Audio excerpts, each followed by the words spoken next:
Okay, great. So I'm going to start. Thank you, Maziar, for presenting the work.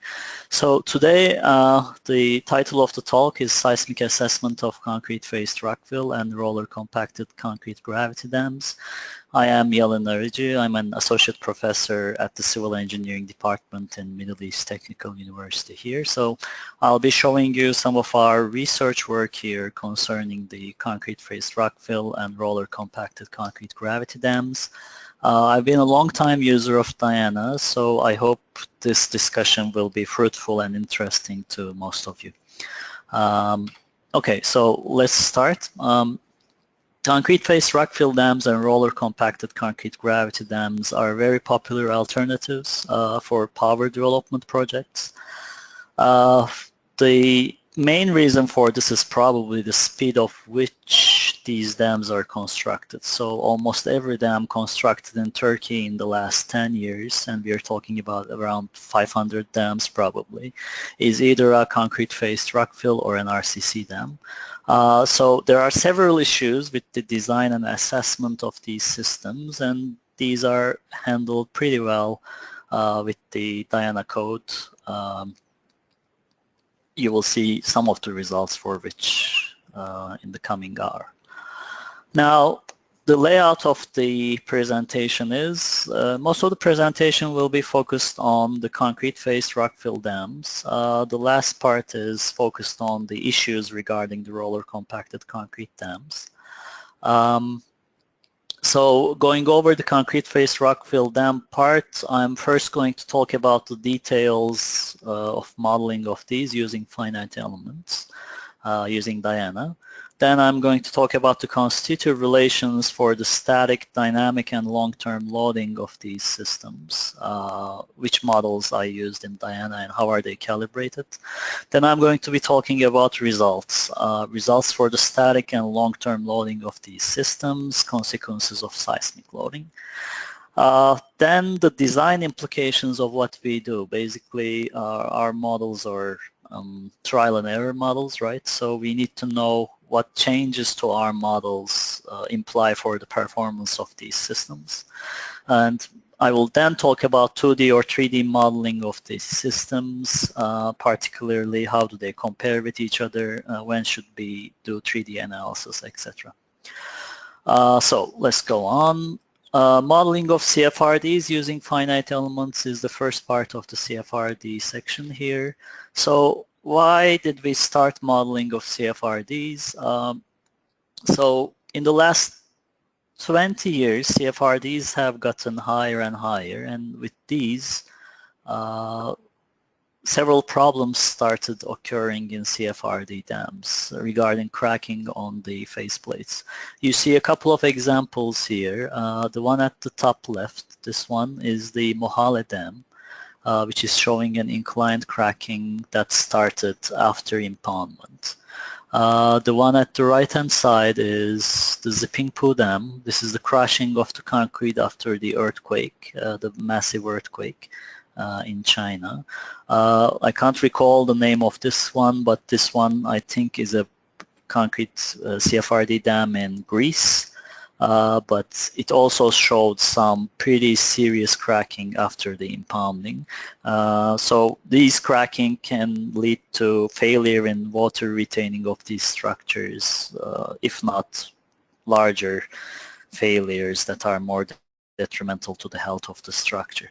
So especially the seismic issue is very relevant to developing countries like China and Turkey, and much like RCCs, the valleys with which we can build these CFRDs on are much more seismic prone these days, because the good ones in low seismic regions has already been built.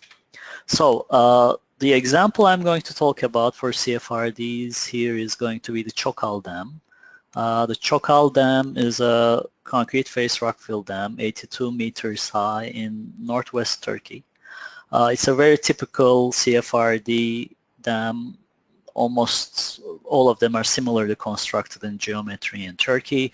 The downstream and upstream slopes are vertical 1 to the horizontal 1.4. For those who are unfamiliar with CFRDs, there is this concrete faceplate resting on the system, which is often 0.5 to 1 meters thick.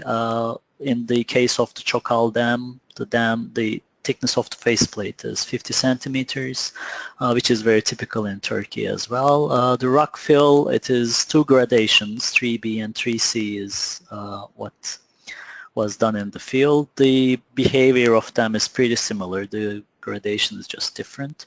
So the finite element model is roughly seen here, but there's not many details here. If we look at the detailed view of this, what we did in the finite element was basically the rockfill was modeled. Then there's the interface between the face slab and the rockfill, which is shown by the dashed area here. There's the reinforcements in both directions in the faceplate. And the faceplate also rests on the bottom on the plinth base. So there's the interface between the faceplate and the plinth base at the bottom. So the modeling details are here. So what did I use in Diana? Basically, the rockfill was modeled by plane strain elements, quadratic CT12E elements. The interface between the faceplate and the rockfill was modeled by line interface elements, CL12I. The interface between the faceplate and the plinth base was with the nodal interface element N4IF. And the faceplate was modeled with C9PE, which is infinite shells in which you can embed reinforcements. And the reinforcement embedded was done by using the grid reinforcement scheme in Diana. So stage construction, which will be more evident later, is pretty important for the modeling of these. Phased analysis option in Diana was used for the modeling of these systems. So basically, I assume the field to be gradually rising in 27 stages here, so 27 phases here. Then the slab element is created on top as a 28th stage. Then the impoundment happens and the water level, the reservoir level, slowly rises on the system. So in total 28 stages, and a lot of loading stages were 28 phases, and a lot of loading stages were used in the analysis of the Çokal CFRD in 2D. Now, constitutive relations. So unfortunately for rockfills or for soil material per se, we don't have a unified constitutive material that will include long-term, short-term, fast-loading effects in a single plasticity-based model. So there are different relations for static, dynamic, and long-term conditions I used for the modeling of the response of the Çokal Dam. So first I'm going to go over the static one. Now, the geotechnical engineers are usually focused on the fill itself. So their models would often be, or in static terms, much simpler models than the advanced plasticity models. So if you use a program like Plaxis or Sigma W, most likely their static models are much simpler. But because we are trying to get the interaction of the plate and the rock fill, I need to get the volumetric response of the rock fill good as well. So for this purpose, we needed an advanced plasticity model, and the modified Moore-Colomb criterion in Diana was used. The particular strength of this model is the yield strength, yield function is varying, so it hardens, the yield surface hardens, and there's accordingly a flow rule that is implemented in Diana. But of course, as similar to other models with such strength, there's a lot of parameters to validate or calibrate in these. So this is a simple representation of the shear yield surface and how it changes, and the flow rule corresponding to the behavior. So how did we calibrate this? The tests conducted on a rockfill material was used for the calibration of these. The tests were taken from Varadarajan et al. This is a study from India. the Ranjit-Sagar fill was tested on a large-scale three-dimensional triaxial testing apparatus. A fundamental problem with rock fills is that the gradation is very large. I mean, you're talking about as large as 30 centimeter particles or even more in very tall rock fills. So the testing of these is pretty hard. So getting data on these is pretty hard. So what they did here is a very good testing program in which different fills were tested at different confinement levels. So we simulated that, and basically at different confinement levels we were able to match the deviatoric stress versus the axial strain and the volumetric strain versus axial strain response pretty well with the Diana's modified plasticity model. And I started in using other models as well, but the problem was if you start with simpler models also, although you can get the deviatoric stress axial strain, so shear stress strain correct for the material, you can never achieve the volumetric strain part because those are mostly calibrated for simpler uses in which you're evaluating the response of the fill for simpler reasons. So this model worked pretty well for this purpose. At different confinement levels, different levels of behavior was captured. So the interface, there is another set of tests by Zhang in China. There are two sets of papers for this actually, but there's a large-scale apparatus again. On top of sand, there is a concrete block, and they're trying to get the friction. On most of these systems, the rock fill and the faceplate is connected by a very finely graded gravel or sand layer. So in this case, it was such as well. So the testing data, as you see, is pretty similar to a Moore-Coulomb failure criterion. So we used this from Diana. And as you can see with these parameters, the Moore-Coulomb criterion from Diana for the interface worked pretty well in representing the response, the axial strain. So the volumetric expansion basically of the interface was captured well. What does this actually mean? Basically, as you strain this, as you shear this interface, its size, its volume actually changes. So this was represented in the response as well, which is leading to sometimes locking on the interface. So next one, reinforced concrete faceplate. This is the very typical model of Diana, probably the most commonly used model, the total strain, rotate, and crack. We use linear softening here for simplification purposes. The concrete strength was assumed as 20 megapascals, the tensile strength was assumed as 1.5 megapascals. Embedded reinforcement was utilized in the faceplate. The unloading, reloading response of the smeared crack model, as you are familiar with it is origin-centric. So the model unloads to the origin, then loads from the origin to the stress-strain curve. So with this we can model the cracking on the faceplate extensively. Now, dynamic behavior. Ramberg-Osgood models are common models for doing dynamic studies on these systems. So basically they assume a Mason rule in which the hysteresis loops are proportional to the stress levels on the system.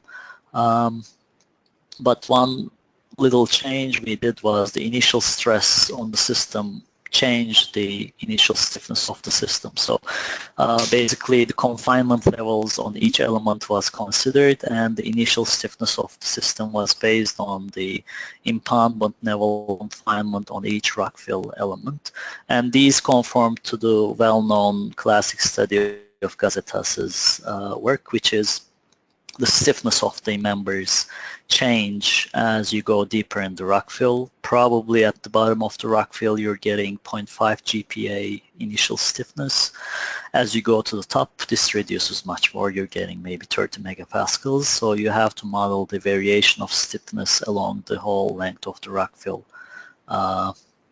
with this approach.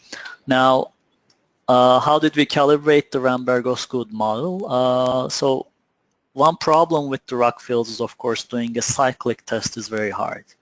I have yet to see a cyclic test on largely graded rockfills. So most people use the curves by seed, which are done in actual large-scale gravels, 3 to 4 centimeter size gravels. But we use the tests by Sao et al. For the Chankiba Dam rockfill here. They produce the damping ratio curves here, and those are actually much smaller than what is reported in the classic work of seed. So in the last few years, there are quite a few tests done on larger specimens, and these show that the damping ratio that you should assume for rockfills are actually much lower compared to the classic tests of seed and Idris on the San Fernando Dam. For the stiffness part, for the shear stress, shear strain part, we calibrated the results to the static backbone from the testing. Basically, there is no dynamic backbone established for these kind of tests. They don't report it. Basically, geotechnical engineers are almost always interested in the G over G max curves more than what the value of G max was. But what we needed is a real shear stress strain curve. So the best option was here to fit it to the static backbone. Due to the strain rate, most likely the dynamic backbone is a little higher or a little stiffer, but we assume the static backbone to be valid for consistency. So one particular problem with the Ramberg-Osgood models is the volumetric issue. These do not consider the volumetric deformations in the system. They are just shear models, so and shear strain behavior. So what we did was we modified the Ramberg-Osgood model with the Ball model in Diana. Ball model is a model commonly used for cyclic mobility modeling. Basically, as the soil columns shear, the volumetric settlement occurs, the particles get denser, and the column settles. So Ball model in Diana was added to the Ramberg-Osgood here so as we can model the effect of the permanent settlement due to earthquake on these systems. The Ball model was customized. The Diana Ball model allows that. So I customized the Ball model so that the stress level dependence, as you see here, is dependent on where the rockfill element is. And also the resistance levels are customized so that at some shear stress levels, the particles just don't condense. So they don't see any volumetric settlement after a while. So now the next part is the long-term settlement. Long-term behavior of the rockfill was modeled using the Kelvin chain. Long-term settlements of rockfills was not much of an issue before concrete face rockfills were built. In the early literature in Cook and Sherrard, you can read that early builders in US really didn't care about long-term settlements or settlements per se. Just adding rock on top of rockfills was adequate because it wasn't done with compactors. There was 2-3% settlement very easily. But with the addition of the faceplate, settlement became an important issue. But still, the literature shows up to 0.6% permanent settlements of these systems. With these new very tall CFRDs in China, I am sure there is more settlement in some of these systems because it just cannot be prevented if the wetting of the rock leads to that kind of a behavior. So in Diana, there are some models for, there are a lot of models for doing viscoelastic modeling of systems. We use the Kelvin chain for that. Kelvin chain was used for the modeling of time-dependent deformation here. This constitutes basically, as you see here, as a series of springs and dampers in which the deformation of any element is accumulated in time slowly, the rate of increase of settlement slowly decreasing in time. So how did I calibrate it? This was calibrated to a study done by SEO. Basically, this plot shows the time-dependent settlements from 25 CFRDs. As you see, most of them are focused around here. So at the end of 15 years, maybe the average is around 0.2, 0.3% of permanent settlement with respect to height. There are some examples that did much more deformation, and probably deformation of these are increasing. So we calibrated these parameters, basically preparing a curve that coincides with roughly the average of expected behavior of these systems here. So the Çokal Dam in this example goes to around 0.3% of crest height displacement at the end of 5 years. At the end of 15 years, it settles around 0.4% of the crest height in permanent displacement. Now, I'm going to talk about some results, static and long-term loading results for the Çokal Dam right now. As I mentioned before, this is the staged construction that I'm using, the scheme I am using. 27 stages, 28 stage slab element formation, and 29th stage, the reservoir going up slowly. And long-term deformation is after everything forms and the reservoir is there. What happens in the long term in the deformation of these things? I'm using the antonym EOC here for end of construction, EOI here for end of impoundment, and the long term is just long term. So as you see, end of construction and end of impoundment, the results are pretty similar. The addition of basically the impoundment changes the stresses a little bit on the downstream side. The displacements occur around 0.3 meters, mostly due to the own settlement of the rockfill again. And the vertical displacement for the long term is somewhat different. It occurs mostly on the top at around 30 centimeters, but the whole dam settles down, reducing towards the base in this fashion. Now, plate behavior.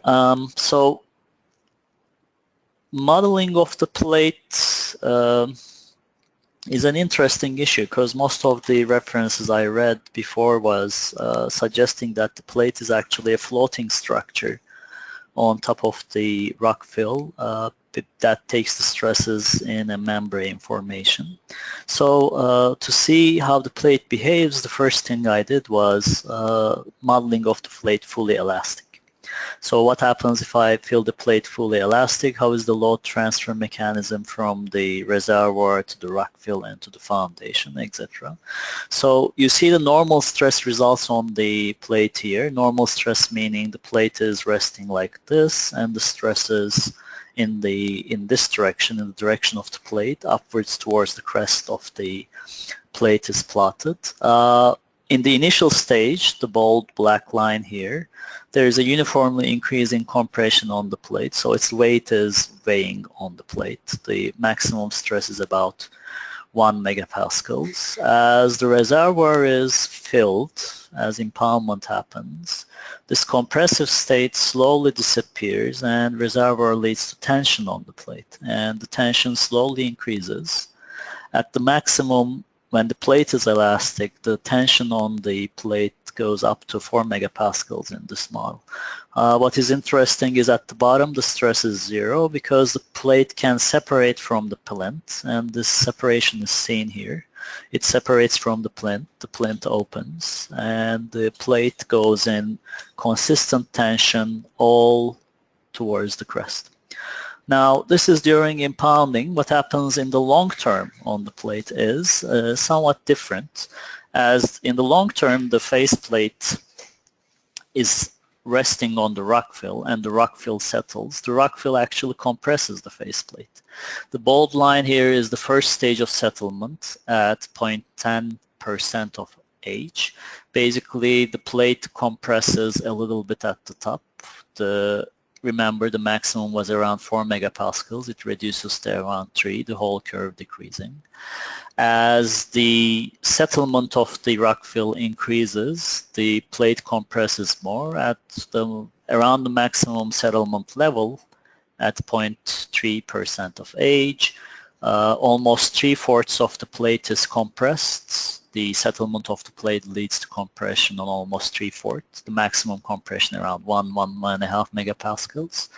But the compression or the settlement cannot lead to the decreasing of the tension at the very initial part, because the settlement is not just enough to reduce this part. So there's some part of the plate that is left in tension, but most of the plate leads a residual compression in this case. So as I mentioned before, the initial literature survey I did was mostly focusing on the response of the plate as a floating membrane over the rockfill. So I wanted to check that, and what I did was, this is the shear stress on the faceplate, below the faceplate, divided by the normal stress, to give you an idea about if the friction capacity of the joint is ever exceeded. So joint's friction capacity at both sides are here. It's around 0.7, basically a reasonable friction capacity, even low, between a concrete and a sand or gravel surface. And as you see, at the initial level, the demand on the system is around 0.3 friction coefficient, which is pretty low compared to the capacity of the system. As the impoundment happens, the demand changes, the demand increases a little bit towards the crest of the dam. But at the final level, at the impoundment level, the demand is still here. So actually the frictional contact between the rockfill and the concrete faceplate is never lost. Maybe at this level there is a very little sliding that is seen. The faceplate and the rockfill concrete capacity is exceeded, but mostly the demands on the rockfill between the faceplate on the interface is actually very small compared to the frictional capacity.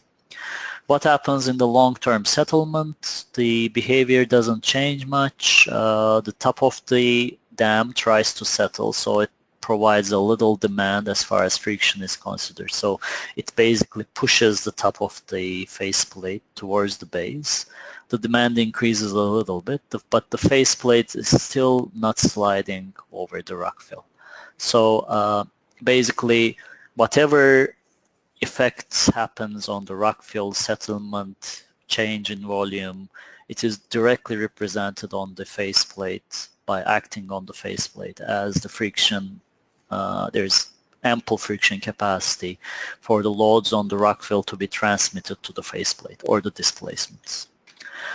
Now, what happens if the faceplate cracks? So, as I said, we use the smeared crack model, and in the smeared crack model, the tensile strength was assumed as 1.5 megapascals. The continuous line here shows the initial state, up to 1 megapascals, consistently increasing compression on the system. And as before, as the water level rises, the compression on the faceplate slowly disappears, and first here, then here. At the maximum water level, this dashed line shows up to 45 meters on the faceplate, that is approximately 1/3 of the faceplate, the tensile stress is exceeded. The curve is dashed as well as jagged because at some levels in the faceplate, the tensile stress is completely lost, the faceplate is cracked, especially at the bottom of the faceplate, it is completely cracked. There are some residual elements here, but from 45 meters on, the tensile strength of the faceplate is enough to carry the load or tensile demand on it. Now, what happens in long-term settlement? Again, as I mentioned, the rockfill compresses the faceplate, first here, then to the maximum level. So the tensile stress at between the 30 meters and 60 meters sections of the faceplate is lost, but the tensile cracking or stresses at the bottom remain because the compression on the faceplate does not happen at the bottom because of the settlement. So slowly closes the cracks at the uppermost part of the faceplate. Now, we know the tensile stresses, but how do we get to the faceplate crack widths, which is probably the most important thing about such cells for civil engineers here, because you know, in a hazardous environment, we try to predict the cracking on these systems and limit the cracking so that the constituents of concrete is not damaged. And usually this is 0.3 to 0.4 millimeters cracking at most expected from these systems so that further damage is not seen. So you see the stress yield strength here for the reinforcement here. As you see, it's very up to 50% of the yield stress for small water height, for small reservoir. At the maximum reservoir level, the demands on the reinforcement can be quite high. From these reinforcement strains, using the old methodology of Gergely-Lutz, we can compute the crack widths on our faceplates. So the stress state on our faceplates corresponds to these crack widths at not these locations for different heights of the reservoir. Basically, I start at approximately 0.2 millimeter cracking for 30 millimeters of reservoir, which just happens at the base. At the maximum water level, 81 meters, up to 45 meters of this faceplate is damaged. I am seeing up to 1 millimeters of cracking on the system. This is a 0.3% reinforcement ratio result, which is the typically used reinforcement ratio in Turkey. So what happens as the crest settlement occurs? As I mentioned before, the cracking in the last part of the cracked region is closing, but at the bottom of the faceplate, the cracking is not affected much by the faceplate. So now, what are the consequences of seismic loading? First, a short summary of the dynamic behavior of the fill. This is done for 3 operation-based earthquakes with the PGA around 0.3 Gs. You're seeing the shear strain response of 3 locations here. So the maximum shear strain is around 0.25, 0.3%, which is reasonable for this level of earthquake. This is the envelope of the shear strains here, around 0.3% shear strain.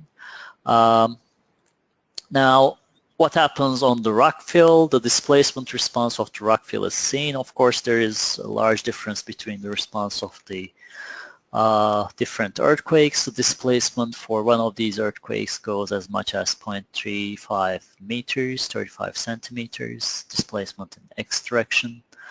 The displacement in Y direction is 0.10 meters, so around 10 centimeters. But again, I have to remind you that these models do not include the volumetric component. So this is actually just decaying at the end and going to the impoundment stage level.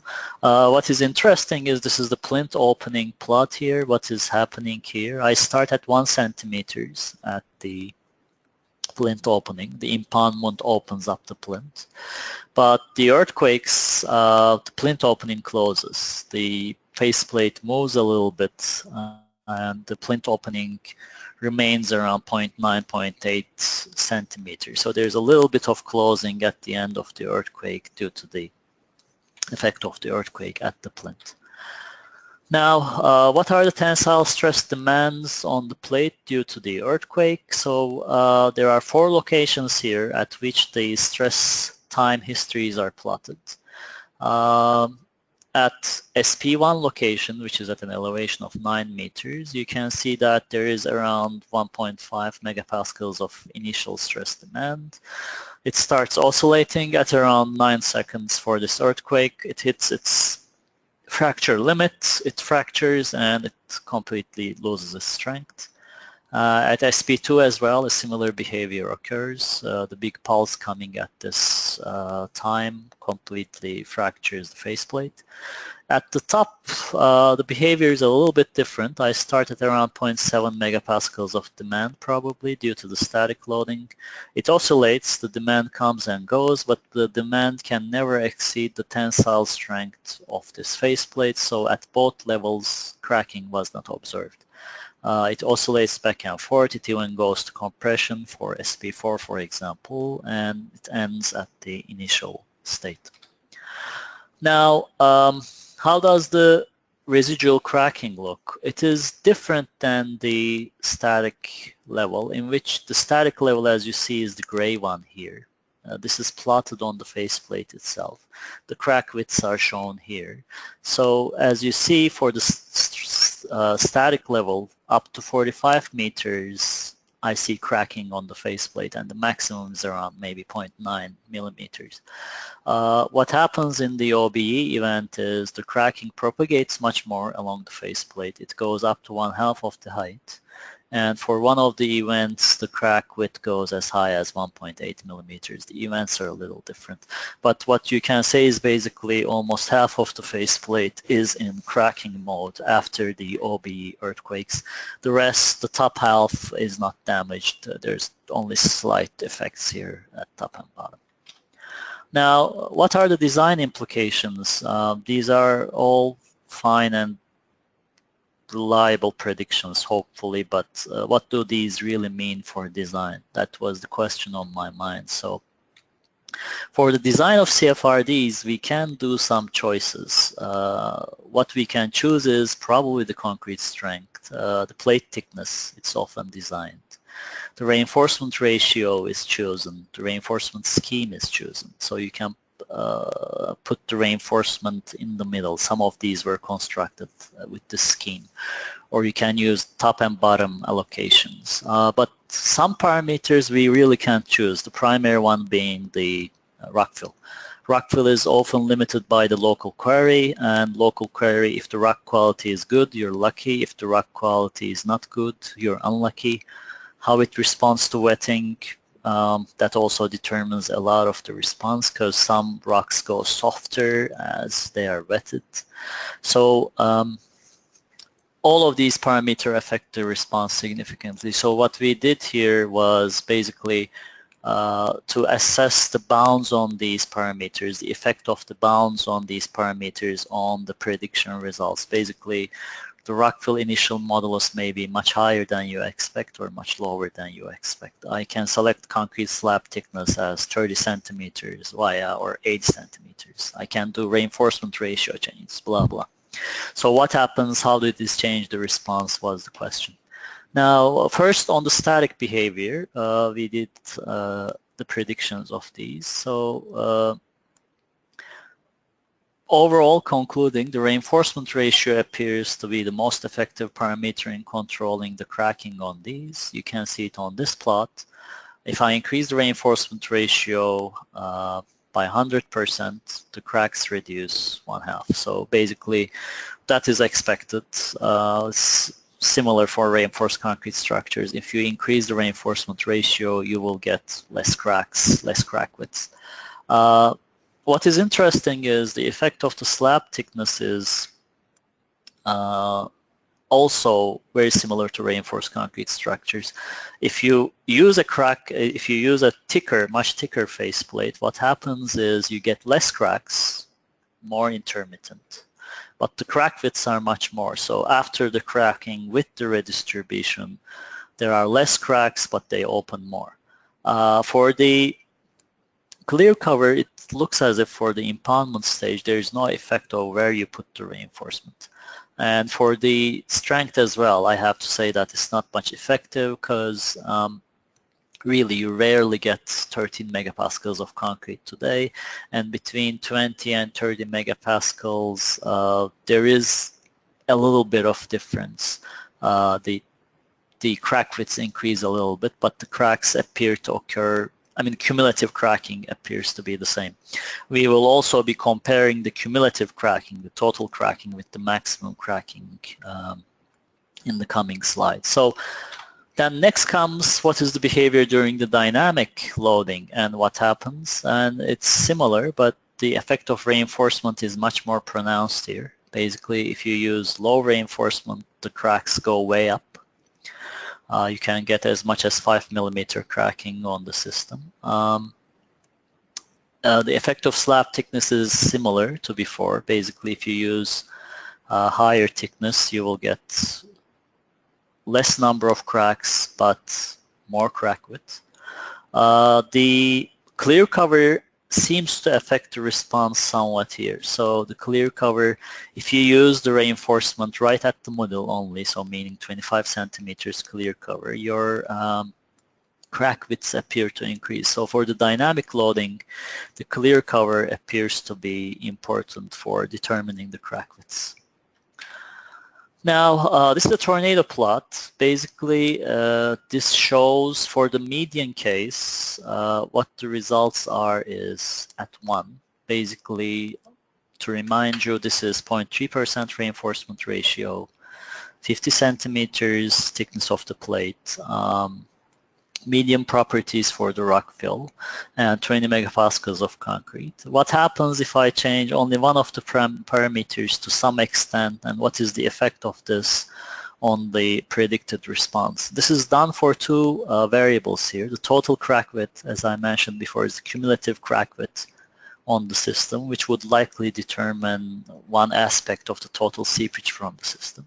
And maximum crack width is the maximum crack width of one crack observed on these systems. So the total crack width is in centimeters because it's the addition of all the cracking on the system. And as you see, the reinforcement ratio is the most effective for determining both. For the total crack width, what is interesting is the stiffness of the Rockfill becomes important as well. And thickness is the third parameter that is more effective in determining the maximum crack width here. It doesn't seem so effective on the total crack width compared to the maximum crack width. So basically maintaining reinforcement ratio and basically getting a decent compaction and good quality rock material, we can control the cracking on these systems. Now, strong earthquakes, what is the performance of these things for strong earthquakes? So here are 4 different earthquake levels. These are from a seismic response study conducted for this site. So the most strong event is a 2,475-year response event. The results are similar in case of Rockfill. I mean, the response goes up to 0.6%. The displacement of the crest is as much as 0.6 meters. The plinth opening is a little more for the 2,475-year event, but the results are expected, so not much different for the Rockfill. But as you see, what happens is, for the median case, for the strong event, the displacement at the center of the Rockfill, the cracking on the center of the faceplate is quite high. It goes as high as 1 millimeters. The 144-year and 475-year event are not very different, but the 2,475-year event leads to cracking on almost all the plate and leads to as much as 1 millimeter cracking on the system. Now, what happens during the permanent settlements? Because remember, we can use the ball model to calibrate and assess the effect of permanent settlement on the cracking on the system. Permanent settlement leads to compression on the faceplate as observed here. The normal stress here is 0, completely cracked for the first one if there is no permanent settlement. But if the permanent settlement is very high, as seen here, at some regions of the plate, there are compressions occurring. And it reduces the faceplate strains and faceplate cracking somewhat. But the reduction is not that high. I mean, I used to observe 1 millimeter of cracking, but with permanent settlement, that goes to around 0.5 millimeters. This is a considerably high permanent settlement, by the way, around 1%. Now, 2D or 3D modeling, I'm going to talk about this now. Like I said, mostly we are used to the modeling of these systems in 2D because of the computational load of 3D models. So this is the 2D finite element model, and this is the 3D counterpart. So the 2D model corresponds to a maximum cross-section taken here. So what I did in 3D modeling was this setup. So the Rockfill was modeled by quadratic pyramid solid elements. The faceplate strips were modeled by curved shell elements. The line interface elements were used for plate-plate interfaces here. The plate Rockfill interface was modeled by surface interface elements with 12 nodes. And basically the line interface elements for getting the plinth face response was used. So it's a very complex model and very costly as well. So Rockfill after the impoundment, the 2D and 3D results. As you see, the 3D and 2D results agree pretty well. The vertical stress is pretty much on top of each other. The vertical displacement is very similar as well. At the upstream phase, they are very similar. At the downstream phase, there's a little bit of difference. Cracking on the faceplate was obtained similarly between the 2D and 3D models. The response is a little different for the 3D model because you have to keep in mind that the mesh density cannot be kept the same between the two models. But the maximum crack width was obtained around the same for this model. The stresses were around the same, and the cracking propagation was obtained to be around the same level. So this was satisfactory as well. So the distribution of stresses on the faceplate in 3D is what one primary factor we do the 3D analysis for. So as you see at the zero, before the impoundment, there's a gradual increase of compression on the system, some horizontal stresses. As the water level increases, the tensile stresses on the system increases, and there are serious tensile stresses at the base. At the maximum water level, this cracked zone you see here, the tensile stress of concrete is exceeded. So in both the horizontal and vertical stresses, I am showing the cracked zone. The classic literature on this reads as there should be compression zones on the concrete faced rock fills in these regions. But what is apparent here is similar to the behavior of some dams at the field. There are compression regions, yes, but the tensile regions extend from the left valley to the right valley. And there are some tensile cracking, or tensile stresses, not cracking actually, at the top as well. What happens on the cracking on the system? You see the special distribution of cracking. These are the contours. It goes up to 0.6 meters here, up to 1/2 of the dam. There is 0.1 millimeter cracking. There's a distribution of cracking around the system toward the shoulders. But what is interesting is the state of stress on the interface actually shows the tensile and compressor regions as well. So as you see, the tensile stresses are concentrated at the left shoulder because of the geometry. There are some tensile stresses here as well, but there are tensile stresses on the interface at the base especially. The maximum opening at the plinth is around 0.5 centimeters, so it's pretty consistent along the whole base of the system. Now, what happens of the stress on the faceplate? These are, again, I'll go fast over this. These are pretty similar between the 2D and 3D models, so they form a good representation of each other. At the bottom, there's no stress. 2D and 3D represent that pretty well. At the top, they're pretty much similar to each other, so the 2D and 3D models work well.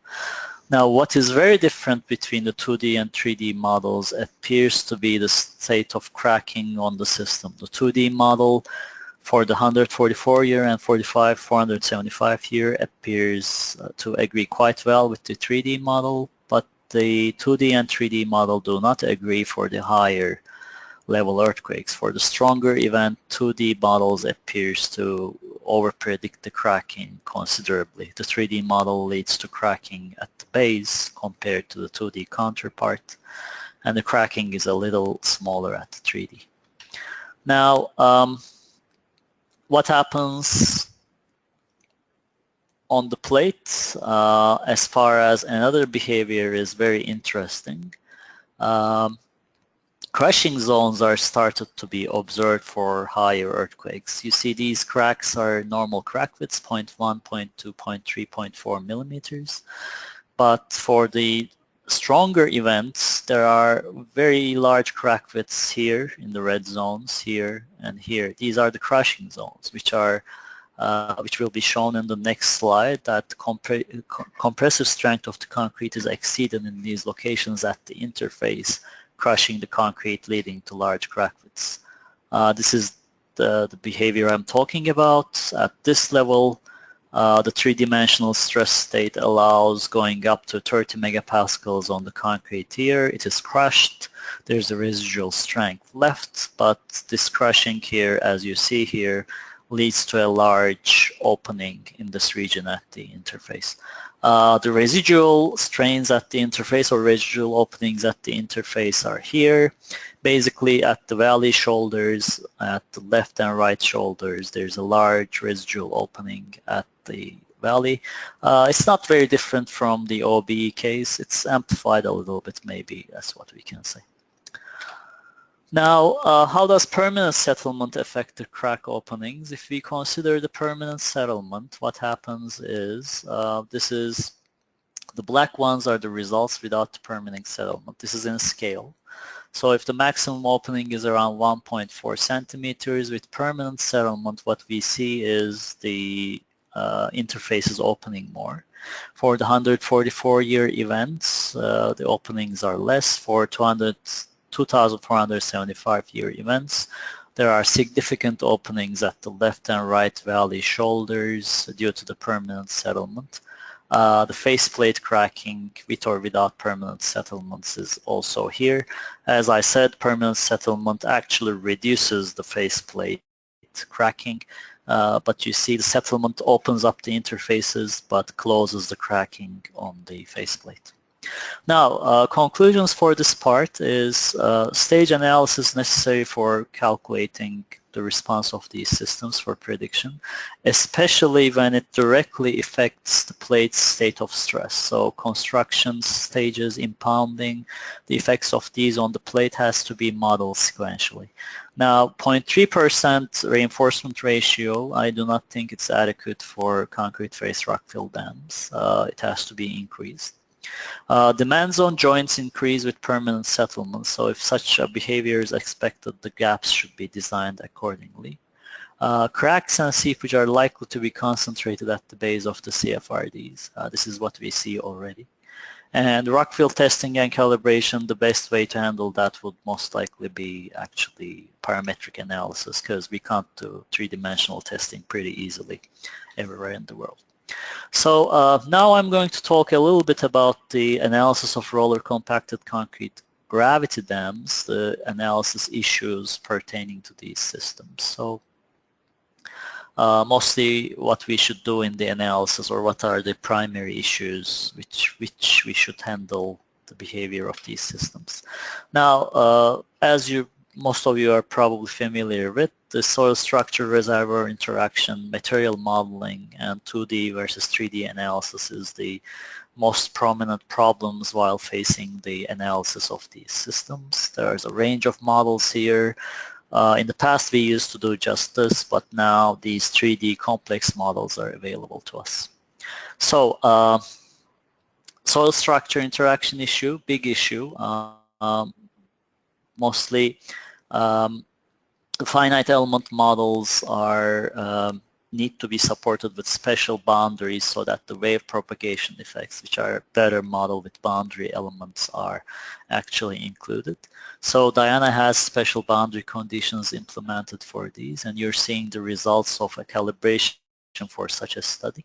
The exact solution is the black line, frequency response for the exact solution, showing the fundamental mode and second mode of the system. And the Diana model with foundation with absorbing boundaries, Leismer-Kuhlmeier boundaries shown, leads to this response, which is pretty similar, acceptable for this response.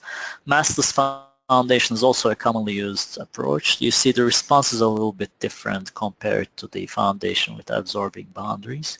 So this is a typical model we use in our analysis with absorbing boundaries, reservoirs that is going farther than the system, etc. Now, modeling issues, concrete cracking has to be properly represented, as we well know, and the most significant aspect of this is the post-peak response. So fracture energy is, and regularization with fracture energy is the generally used concept here in the last 20 years, and Diana has fracture energy regularization with a lot of post-peak behaviors. So there you're seeing the response of a tensile strength test reproducing the results for Lee, and different meshes and different post-peak models in Diana trying to reproduce the response to see which one is more applicable. Now, modeling issues, a serious issue for any analyst.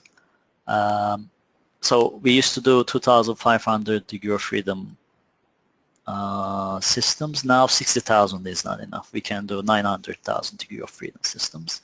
What is important here pertaining to RCCs are these are different than concrete gravity dams. They are 3D systems. The joints are different. They're built monolithically, and the joints are often cut, leading to a monolithic system. So, and they're also built in very narrow valleys. So, in contrast to regular concrete gravity dams, they need to be analyzed in 3D.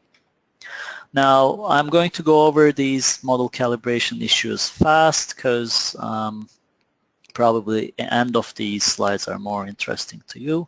So what we did here is calibration of Diana models for laboratory control tests, so we can say, okay, our model is pretty calibrated, pretty much working well in controlled laboratory experiments so that we can predict the behavior of larger systems.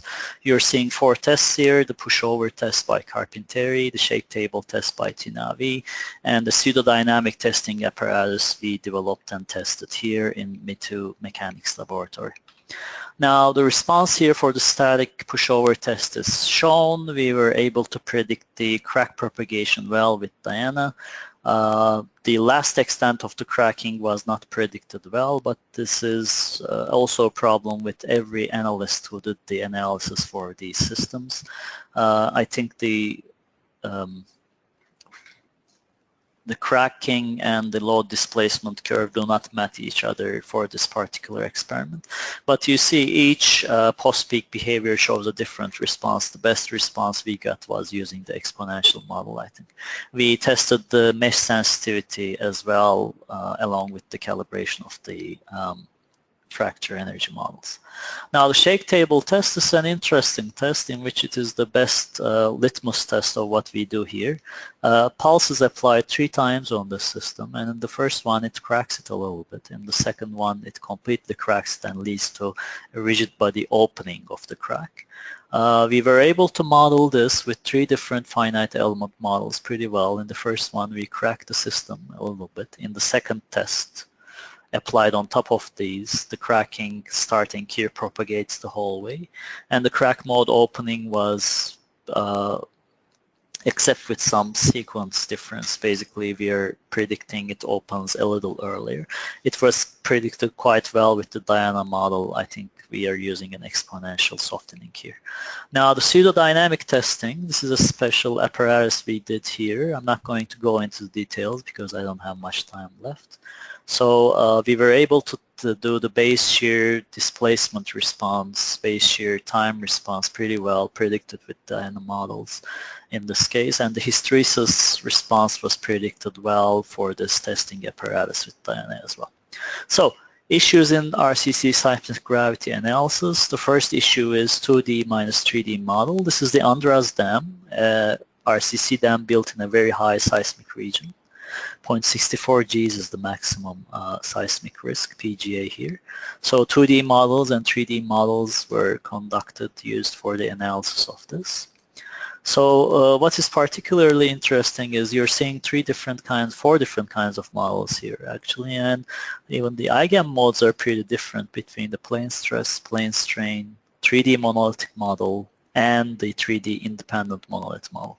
What is particularly interesting is when you model the these with the interfaces and the monoliths separately, the behavior is quite different compared to a plane stress model. So the valley effect is really prominent here. Unfortunately, narrow canyons 3D analysis is definitely required. Now, we modeled the effect of the tensile strength, fracture energy, softening, mesh density, and the effect of these on the results. As you see, this is very chaotic. There is a lot of variation in the response, but you can definitely say tensile strength is the most effective parameter. For these complex loading of earthquakes, the softening part or the fracture energy does not seem to be as effective as determining the crack extent on these systems.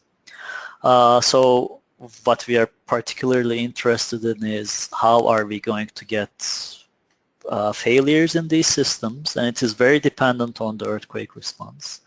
You're seeing the results of incremental dynamic analysis here for 20 earthquakes, 2 different sections.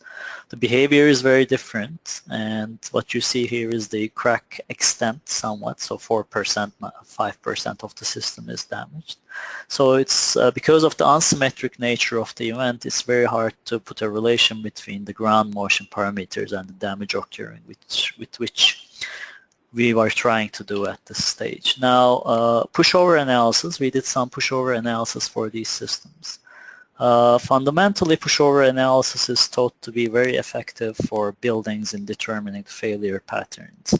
But one thing one needs to remember here is that the buildings are symmetric. The loading is symmetric as well. So, but dams, the system is not symmetric, as well as the hydrostatic loading is not symmetric. So you're looking at 2 different systems in the upstream, downstream direction and downstream, upstream direction.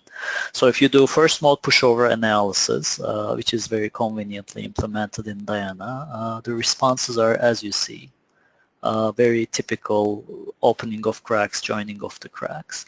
But these were very different compared to the earthquake analysis at the same level. So unfortunately, pushover analysis or giving a displacement limit for dams is not very easy for these systems, because the loading, the earthquake loading, the cyclic, the reversal of the cycles does not lend itself well, and it's not a ductile behavior like in buildings.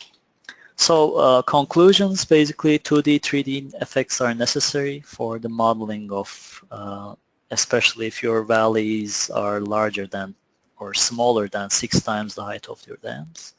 Modeling of the boundaries should be handled properly. If you are new to these finite element modeling, please be careful about that. You can get, if you do fixed modeling and put mass on the system, you can get 3, 4, 5 times amplification of the ground motion, which we did when we started. The pushover analysis is not very useful for dam structure, or it needs to be modified, so establishing the capacity of these structures is not that easy. And the 3D modeling, basically due to the regularization of the fracture energy, is still a very significant problem for these systems. Remember, fracture energy limits the element sizes on these systems, and for concrete, a very brittle material, you have to use a model size of about 1 meter for a good prediction of the behavior, but a 1 meter cube model for even a very small concrete gravity dam leads to a very large model that's very hard to solve. It leads to days and days of analysis, even with parallel computing in Diana. So here are some references in which our work here and the testing results are presented. So thank you for listening to our presentation today. If you have any questions, I'll be happy to answer right now, or of course you can email me and contact me at my email for particular questions as well. Thank you.